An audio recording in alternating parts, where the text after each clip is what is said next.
할렐루야. 오늘 이 시간에는 번성케 하시는 하나님이라는 제목으로 오늘 본문 말씀을 전하려고 합니다. 이 말씀을 통해서 우리 모두에게 우리 주님께서 은혜를 주시기를 바랍니다. 오늘 읽은 말씀 35절을 보면 35절, 36절은 이 야곱의 외삼촌이었던 라반이 했던 행동입니다. 우리가 앞에서 방금 전에 읽었던 것처럼 얼룩무늬가 있는 것들, 또 짐승들 중에 점이 있거나 아롱진 것, 그리고 어떤 것은 검은 것, 이런 염소나 양을 따로 가려서, 즉 구분하여서 이제 자신들의 이 라반의 아들들에게 따로 맡겨놓고, 야곱은 이제 이 짐승들을 만나지 못하게 사흘길, 그러니까 3일 정도나 되는 긴 곳에 이제 두어서 야곱과 이 짐승들을 이제 격리를 시켜 놓은 그런 상황이었습니다. 왜 이런 일을 하고 있는지 함께 살펴보면 좋겠는데요. 야곱이 현재 이 라반의 집에 이제 피난하러 왔다가 아내를 얻고, 이 아내를 얻는 것을 통하여서 14년 정도 되는 긴 세월 동안 이제 종살이를 하게 됩니다. 그리고 이제 우리가 잘 아는 야곱의 12아들들, 베냐민을 제외한 11명의 아들들을 낳고 있는 그런 상황이었는데, 야곱이 이제 이렇게 외삼촌의 집에서 평생을 있을 것은 아니었고, 야곱의 마음속에 이제 고향으로 돌아가야 되겠다는 그런 생각이 강하게 들었던 것 같습니다. 그래서 창세기 30장 25절의 말씀을 보면, 라헬이 이제 요셉을 낳았을 때, 11번째 되는 아들을 낳았을 때 야곱이 라반에게 이르되 나를 보내어 내 고향 나의 땅으로 가게 하시되, 26절, 내가 외삼촌에게서 일하고 얻은 처자를 내게 주시어 나로 가게 하소서. 내가 외삼촌에게 한 일은 외삼촌이 하시나이다 하면서, 현재 이제 이 야곱은 고향으로, 원래 할아버지가 정착하여서 살고 있었던 가나안 땅으로 돌아가려고 하는 마음을 갖게 됐고, 외삼촌에게 허락해 달라는 그런 상황이었습니다.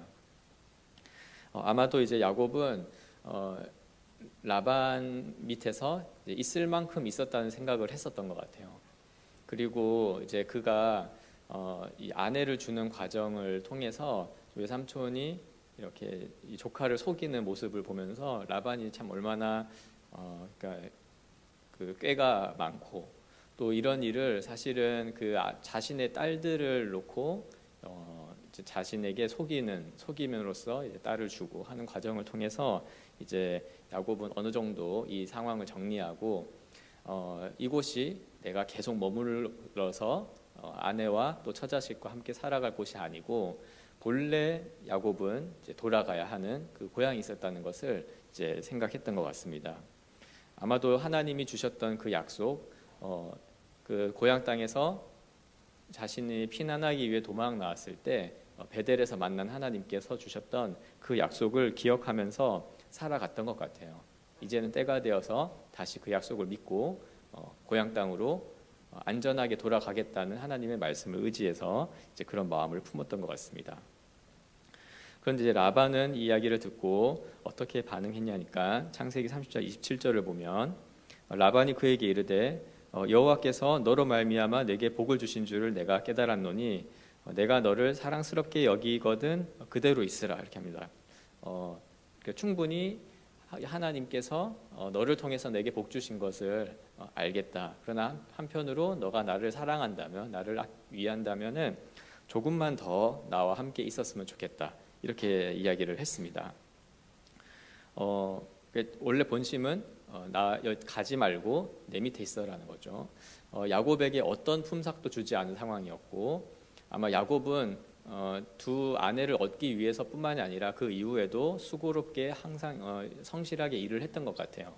그래서 라반의 입에서 하나님에 대한 찬양이 나올 정도로, 하나님께서 너를 통해서 내게 복 주셨다라고 표현할 정도로 이렇게 떠나보내기 싫은 그런 일꾼으로 라반은 인식했던 것 같습니다. 그러면서 이제 사실 마음에 없는 그런 표현을 하는데 28절에 보면 라반이 또 이르되 내 품삯을 정해라 내가 그것을 주겠다라고 합니다. 이렇게 이제 라반은 야곱이 돌아가려고 하는 이야기를 하니까 야곱을 통해서 자신에게 복 주신 하나님을 인정하면서 야곱을 이렇게 달래려고 이렇게 했습니다. 라반은 사실 하나님을 믿는 사람이었는지는 잘 확인할 수 없지만 라반이 여호와께서 너로 말미암아 내게 복을 주셨음을 깨달았다 이렇게 말하는 표현은 이 아브라함에게 예전에 하나님이 주셨던 약속을 떠올리게 합니다. 하나님은 아브라함에게 창세기 12장 3절에서 너를 축복하는 자에게는 내가 복을 내리고 너를 저주하는 자에게는 내가 저주하리니 땅의 모든 족속이 너로 말미암아 복을 얻을 것이라 약속하셨죠. 그리고 이 하나님께서 야곱의 하나님이 되어 주셨을 때, 즉 베델에서 야곱을 만나 주셨을 때 똑같은 방식으로 야곱을 인도하실 것이라는 것을 약속하셨는데 야곱이 의도한 것은 아니었지만 라반의 입에서 이러한 표현이 나오게 되었습니다. 야곱이 라반의 집에 머무르는 동안 라반은 야곱을 통해 복을 받았다 이렇게 고백을 하게 된 거죠. 하나님께서는 이렇게 야곱을 통해서 즉 자신의 백성을 통해서 그와 함께하는 다른 사람 비록 그가 하나님을 믿지 않고 모른다고 할지라도 그런 자들에게도 복을 흘려 보내시는 분인 것을 보게 되는 대목입니다. 비록 라반은 이때만 해도 여전히 야곱을 돌려보내지 않으려는 그런 속셈을 갖고 있었지만 적어도 라반이 그의 입에서 고백했던 이 말은 여호와 하나님께서 야곱으로 말미암아 내게 복을 주신 줄 내가 깨달았다라고 하는 이 진술만큼은 하나님에 대한 바른 찬양이었다고도 할 수 있겠습니다.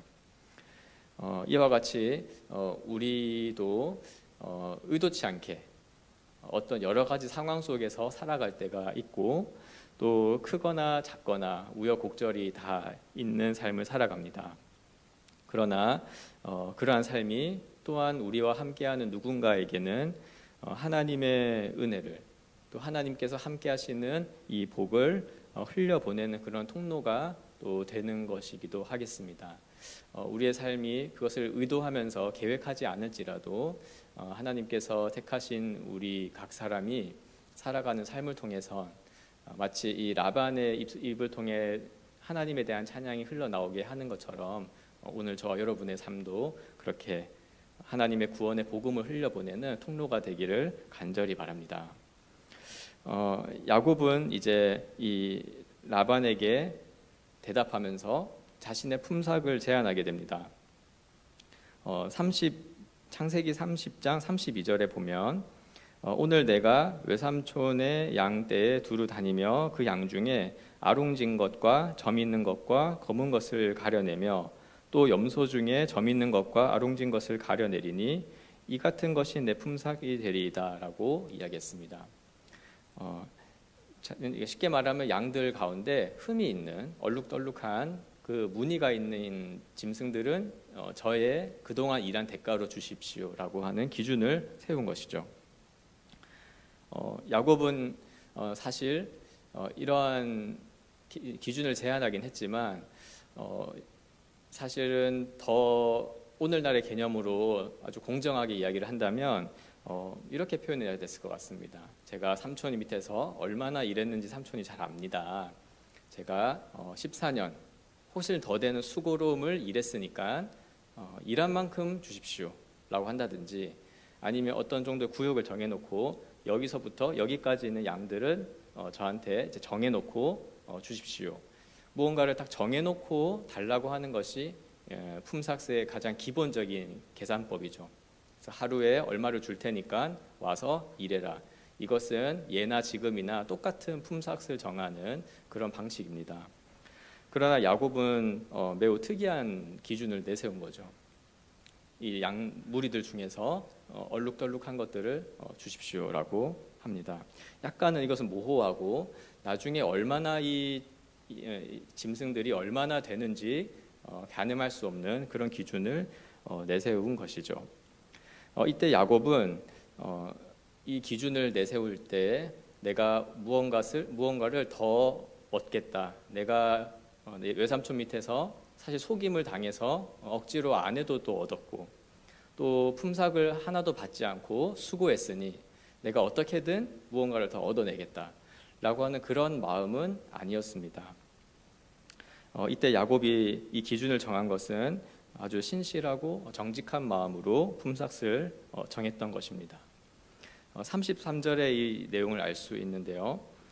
창세기 30장 33절에 보면 후일에 외삼촌께서 오셔서 내 품삯을 조사하실 때 나의 의가 내 대답이 되리이다 하면서 내게 혹시 염소 중 아롱지지 아니한 것이나 점없는 것이나 양 중에 검지 아니한 것이 있거든 이것은 다 도둑질에 가는 것으로 인정하소서라고 하는 거죠.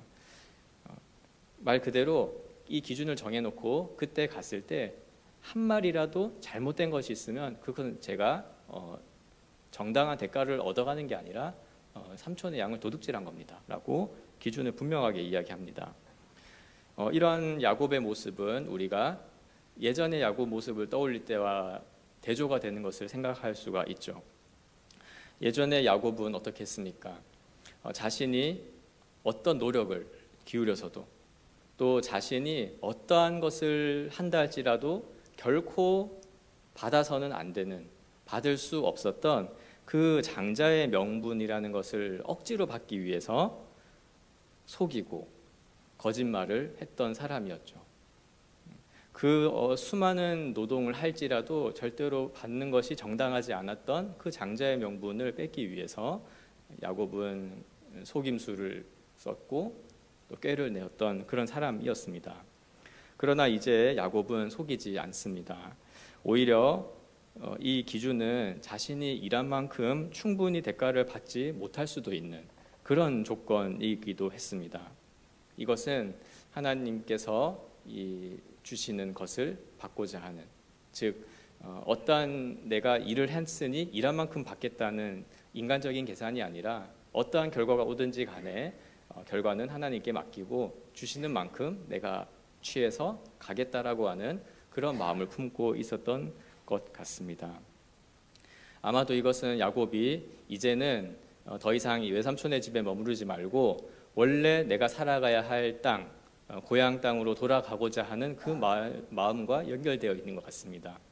그 어떤 외적인 것의 풍성함, 많은 것들이 더 좋은 것이 아니라 하나님이 약속하신 것, 하나님의 약속이 머무르는 그 땅에 내가 가 있는 것이 참된 믿음의 삶이라는 것을 생각하면서 조금 성장한 모습으로 처음에 외삼촌네 집에 올 때와는 또 완전히 다른 모습으로 지금 믿음의 삶을 살아가고 있는 것이죠. 이에 라반이 우리가 읽은 말씀처럼 대처했던 것입니다. 야곱의 품삯으로 정한 어떤 염소와 양들을 다 격리시키고 다 따로 모아서 일부러 점 있거나 아롱진 것들은 라반의 아들, 자기 아들들이 따로 보관하게, 따로 돌보게 하고, 그리고 야곱이 이들을 치지 못하게 사흘 길을 두고 격리를 시킨 것이죠. 이렇게 하면은 이제 따로 모아놓으면 아무래도 자연스럽게 얼룩진 것들이 이제 교미를 하면은 얼룩진 것이 더 나오게 될 것이고, 또 깨끗한 짐승들이 또 교미를 하면 깨끗하게 될 수도 있는 그런 기준들이 나름대로 있었을 것 같습니다. 어쨌거나 라반이 보여준 이 모습, 즉 35절에서 이렇게 얼룩무늬 있는 것, 점 있는 것, 아롱진 것들을 다 격리한 것은 사실 그 속마음 자체는 품삯을 이만큼 주겠다는 게 아니라 단 한 마리도 야곱에게 주지 않겠다라는 그런 속마음이었던 것 같습니다. 굉장히 불의하고 굉장히 어른스럽지 못한 아주 비열한 장면이죠. 이렇게 해서 얼룩진 짐승이 태어날 확률 자체도 낮추어서 야곱이 정한 기준대로 품삯을 주는 그 확률 자체를 낮추어 버린 것이었습니다.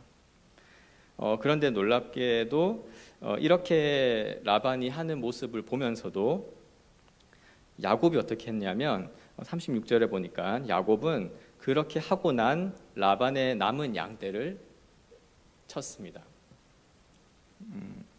그러니까 야곱은 분명히 라반의 모습을 통해서 이것은 굉장히 불의하고 이것은 정말 외삼촌인 어떻게 조카에게 이 정도까지 할 수 있는지라는 생각을 하게 하는 행동임에도 불구하고 그 라반의 행동에 대항하지 않고 자신이 맡은 그 양을 잘 돌보았습니다.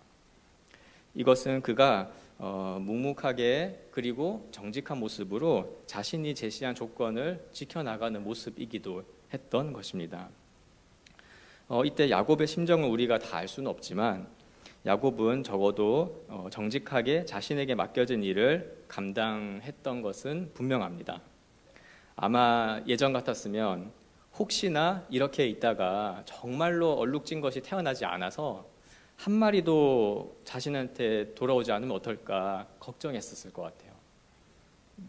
정말 내가 이것을 못 받으면 어떡하나. 그 장자의 명분을 이렇게 취하려고 했을 때 야곱의 그 비열한 모습들을 생각해 본다면 어떻게 해서든 방법을 찾고 어떻게 해서든 방식을 취해서 자신이 챙겨갈 양들을 이렇게 돌봤을 것입니다. 그러나 이렇게 눈에 빤히 보이는 그런 불의하고 불공정한 상황 속에서도 야곱은 정직함과 성실함을 잃지 않고 양을 돌보았습니다. 이것은 그가 베델에서 자신에게 약속하신 하나님을 믿고 있었기 때문이었을 것입니다.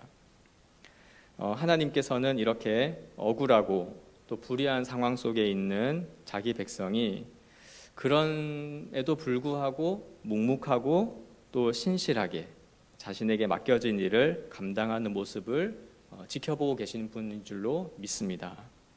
우리도 이 야곱의 모습과 같이 우리의 삶이 때로는 불의하고 또 우리가 어떻게 해결할 수 없는 어려운 상황 속에서 그러나 맡겨진 일들을 해야 되는 일들이 있을 텐데 그런 것 속에서도 하나님만큼은 이 상황 속에서 우리가 정직하고 어떠한 경우에도 신실하게 맡겨진 일을 감당하는 것을 보고 계시는 줄로 또한 믿습니다. 그런데 이제 여기에서 야곱이 한 가지 특이한 행동을 한 것을 우리는 읽게 됩니다. 37절을 보면 야곱이 버드나무, 살구나무, 신풍나무 이제 나뭇가지들을 가져다가 이 껍질을 이제 벗겨서 양떼가 오게 되면 이제 물을 먹으러 오게 되면은 그 껍질을 세워두고 새끼를 베게 하는 이런 행동들을 하게 되는데요. 이 방식을 통해서 이게 어떻게 된 일인지 모르겠지만 신기하게 얼룩지고 점있고 아롱다롱한 새끼들이 태어나게 되고 야곱은 그때마다 이것을 따로 모아두게 되는 그런 행동을 하게 됩니다. 여기에 이제 나뭇가지의 껍질을 이제 벗기면은 안에 하얀 속살이 나오는데 그런 행동이 무엇인지에 대해서는 사실 정확하게 알기는 어렵습니다. 실제로 나뭇가지를 이렇게 벗겨서 물가에 두었다고 해서 그것 때문에 짐승이 새끼를 낳으면 얼룩덜룩한 게 나온다는 것은 굉장히 이제 설명하기가 어렵고 그리고 이게 정말 정확한 효과가 있는 것인지 잘 알 수가 없습니다. 그래서 어떤 연구자는 일종의 이것은 미신적인 행위로 보기도 하고요. 또 어떤 연구자들은 이렇게 나무가지를 이제 벗기면 거기에서 나오는 특유의 그런 향들이 있으니까 이 향이 또 짐승들이 교미하는 데 영향을 미쳤을 것이다라고 이렇게 해석은 하는데 사실 어떤 해석이든지 이 연유는 알 수가 없습니다. 그러나 우리가 성경을 읽으면 분명하게 알 수 있는 것은 야곱이 이 방법을 사용하여서 얼룩무늬 된 짐승들을 따로 모은 것과 함께 강하고 튼튼한 짐승들을 이 방식을 통해 계속 모았다는 것이고 그리고 그 수가 점점 많아졌다는 사실입니다. 야곱이 무슨 꾀를 부려서 특별한 방법을 생각한 것이라고는 알 수가 없어요. 혹은 또 야곱이 이런 방법을 사용하려고 일부러 라반에게 아주 독특한 품삯의 기준, 그러니까 얼룩진 것을 주세요 라고 하는 일부러 이것을 내세웠다라고 보기도 어렵습니다.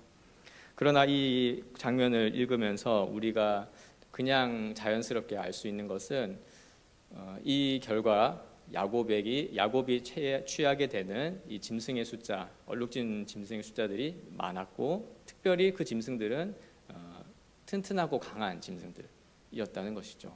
그리고 야곱은 오히려 약한 짐승이 태어나면은 그 나뭇가지를 두지 않고 따로 빼놓고, 그렇게 하여서 이제 점점 강하고 건강한 짐승들을 많이 모았다는 것입니다. 결과적으로 야곱은 매우 번창하게 되었습니다. 오늘 말씀의 43절, 이에 그 사람, 야곱이죠. 그 사람이 매우 번창하여 양떼와 노비와 낙타와 나귀가 많았더라. 아멘. 이 이야기를 좀 정리해 보자면, 라반은 야곱이 제안한 조건을 불의하게 이용을 하여서 짐승을 품삯으로 주되 사실 한 마리도 안 주려고 했던 그런 상황이었습니다. 아마도 라반이 이렇게 했던 것은 품삯으로 줄 것을 아예 이제 차단을 해서 안 주는 것도 있겠지만, 그런 이유 때문에 자연스럽게 야곱이 자신을 떠나지 않고 라반의 곁에 계속 머물게 하려는 속셈이었을 것 같아요. 그가 고백했던 것처럼 야곱이 우리 집에 들어와서 있으니까 정말 하나님이 야곱을 통해 우리 집을 번성하게 하시고 복 주신다는 것을 라반 자신도 알았던 것 같아요. 그냥 이것은 말로만 고백이 아니라 실제로 그가 경험했던 것이었을 겁니다. 그렇기 때문에 그 누구보다도 자신의 이 무리 안에 들어온 이 복덩이 같은 야곱을 돌려보낼 수가 없겠죠. 이것은 굉장히 자연스럽게 예상할 수 있는 결과입니다. 그러나 하나님께서는 이 과정 속에서 자기 백성인 야곱에게 역사하신 것입니다. 상식적으로 이제 짐승을 따로 분리해서 격리시켜 놓으면 당연히 이 얼룩진 짐승이 나올 확률은 적어지고, 야곱이 번성케 되거나 번창케 되는 것은 굉장히 상상하기 어려운 그런 일이었지만, 오늘 우리가 말씀 특히 43절 마지막에 보면 이 일로 인해서 오히려 야곱이 매우 번창하게 되었다는 것을 우리는 주목해야 할 것입니다. 그 방식도 이해할 수가 없는 방식이에요. 껍질을 벗긴 나뭇가지를 썼기 때문에 이런 번창한 무리를 얻게 됐다는 것인데, 일반적으로 이해하기가 어렵고 설명도 불가능하죠. 그러나 야곱에게 일어났던 사건이었습니다. 그런 것을 통하여서 오히려 이 설명할 수 없는, 또 쉽게 이해할 수 없는 이 사건을 통해서 우리가 생각할 수 있는 단 한 가지는 이 기이한 일을 통하여 하나님이 야곱에게 역사하셨고 야곱과 함께 하시며 야곱을 번성하게 하시는 하나님이었다는 사실을 우리는 생각할 수가 있고, 사실 이것 외에 어떤 것도 야곱이 번성케 된 것, 야곱의 가축의 수와 그의 낙타와 노비가 많아졌다는 것을 설명할 길이 없는 것입니다. 하나님은 그 대적이 자신의 백성들을 속이고 억압하는 상황 속에서도 오히려 그 상황을 역전시키시고 강하고 번성하게 하도록 일하시는 분인 줄로 믿습니다. 이것은 야곱의 지혜나 꾀, 즉 사람의 기술이나 어떠한 능력이나 혹은 미신적인 그런 것들 때문이 아니라 하나님이 신실하게 약속하신 대로 자신의 백성을 돌보시고 지키시며 번성케 하시는 분이라는 사실을 보여주는 증거와도 같은 사건인 것이었습니다. 그렇기에 우리는 이 불의한 환경에 처해 있다 할지라도 자기 백성을 번성케 하시는 분이 우리의 하나님이신 줄로 믿고 언제나 의지하고 그 속에서 신실하게 살아가야 하는 것입니다. 야곱은 이렇게 불의한 라반에게 속임을 당했고, 그러나 그 속에서도 묵묵하게 수고하며 양을 쳤고 매우 번창한 재산을 얻게 되었습니다. 그런데 마지막으로 한 가지 더 이것을 생각해 본다면 이 모습은 단순히 야곱이라고 하는 한 사람의 성공 스토리가 아니라 장차 야곱의 후손 가운데 오게 될 한 사람, 야곱의 이러한 일화를 바탕으로, 이 야곱이 경험했던 하나님의 역사하신 이 역사를 바탕으로 야곱의 씨에서 오게 될 한 사람, 예수 그리스도를 통해서 하실 일들을 미리 보여주는 예표이기도 했던 것입니다. 야곱의 모습 속에서 우리는 예수님을 볼 수가 있는 것이죠. 어떻습니까? 첫째로 예수님도 야곱처럼 이 땅에서 사람들로부터 속임을 당했고 불의한 결정을 받으셔서 고난을 당하셨습니다. 그러나 예수님은 어떻게 하셨습니까? 야곱처럼 그 불의한 것에 대항하지 않고 끝까지 정직하고 신실하게 자신에게 맡겨진 사명을 감당하셨습니다. 곧 십자가를 지시고 죽임을 당하신 것이죠. 그리고 우리 예수님은 야곱처럼 이 세상의 상식으로는, 일반적인 설명으로는 이해할 수 없는 방식으로 곧 십자가를 지시고 죽임을 당하셨으나 그 십자가의 죽음에서 부활하심으로 다시는 쇠하지 않는 강하고 풍성한 하나님의 나라를 회복하신 것입니다. 하나님은 불의한 상황 속에서도 신실하게 행했던 야곱이 번성하게 된 모습을 보여주셨습니다. 이 모습을 통해 예수 그리스도께서 하신 일들을 보여주셨고 믿음으로 나아가게 하고 계시는 것입니다. 오늘 말씀을 정리하며 맺겠습니다. 하나님은 야곱이 당했던 불의하고 억울했던 상황 속에서도 신실하게 보호하시고 또 그 야곱을 번성하게 하셨습니다. 이 야곱은 결국 이스라엘 민족의 조상 12지파의 터가 되었고 이 후손을 통해 예수 그리스도께서 이 땅에 오신 것입니다. 그리스도는 오늘의 야곱처럼 불의한 세상 속에서도 끝까지 신실하게 자신에게 맡겨진 양을 돌보듯 사명을 감당하심으로 십자가를 지셨습니다. 그리고 끝내 부활하심으로써 믿는 우리 모두에게 영생을 주시고 우리의 영혼을 번성하고 번창하게 하신 것입니다. 우리는 이제 이 예수 그리스도라고 하는 이 복음 안에 있음으로 번성케 된 사람인 줄로 믿습니다. 어떤 면에서는 야곱과는 전혀 다르죠. 야곱은 사실 자신이 제시했던 기준이 있었고 신실하게 그 일을 감당했지만 결과까지 알지는 못했습니다. 그러나 우리는 그리스도 안에서 이미 그 부활의 영광을 맛봤고 그리고 그 부활 생명을 가진 채, 그 승리를 보장받은 채 이미 번성케 된 자가 되어 믿음의 여정을 한 걸음 한 걸음 걸어가고 있는 것을 우리가 기억하기를 원합니다. 그러므로 우리는 앞으로도 억울하거나 불의한 상황이 있다 할지라도 그래도 신실한 삶을, 그래도 정직하고 성실한 삶을 선택할 수 있고 눈에 빤히 손해를 보는 것이 보인다 할지라도 용기를 내어 정직하게 살아갈 수 있는 믿음이 있게 되는 것입니다. 사랑하는 여러분, 불의하고 억울한 상황 속에서도 오늘 야곱의 모습을 또 우리 주님 예수 그리스도를 생각하며 정직함과 성실함을 잃지 않기를 바랍니다. 억울한 상황이 있다면 끝까지 하나님을 신뢰하며 그 약속을 신뢰하며 기다리면 되는 것입니다.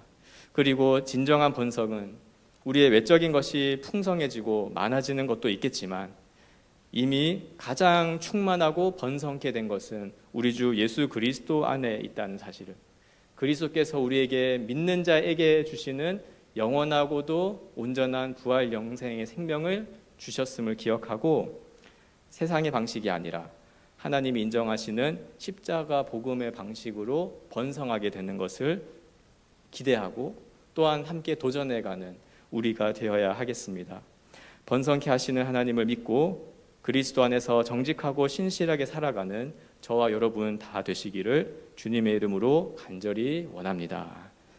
기도하겠습니다. 하나님 아버지, 오늘도 하나님의 말씀 앞에 우리를 서게 해주시니 감사합니다. 억울한 상황 속에서도 야곱을 보호하시고 오히려 더 번성케 하셨던 하나님을 이 시간 우리도 바라봅니다.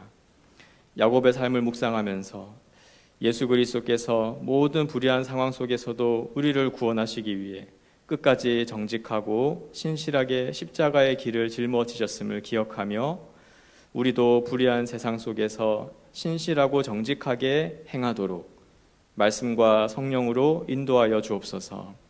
우리의 번성과 성공을 사람들의 기준이나 세상의 방법이 아니라 하나님이 주시는 은혜와 그리스도 안에서 이미 주어진 영생의 복을 믿고 신뢰함으로 누리는 우리 모두가 되게 하여 주옵소서.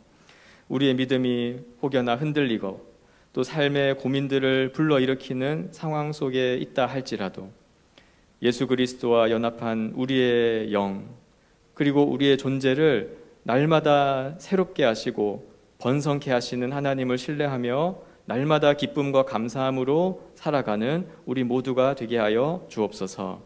오늘도 예수 그리스도 안에서 이미 주신 은혜에 감사드리며 예수님의 이름으로 기도합니다.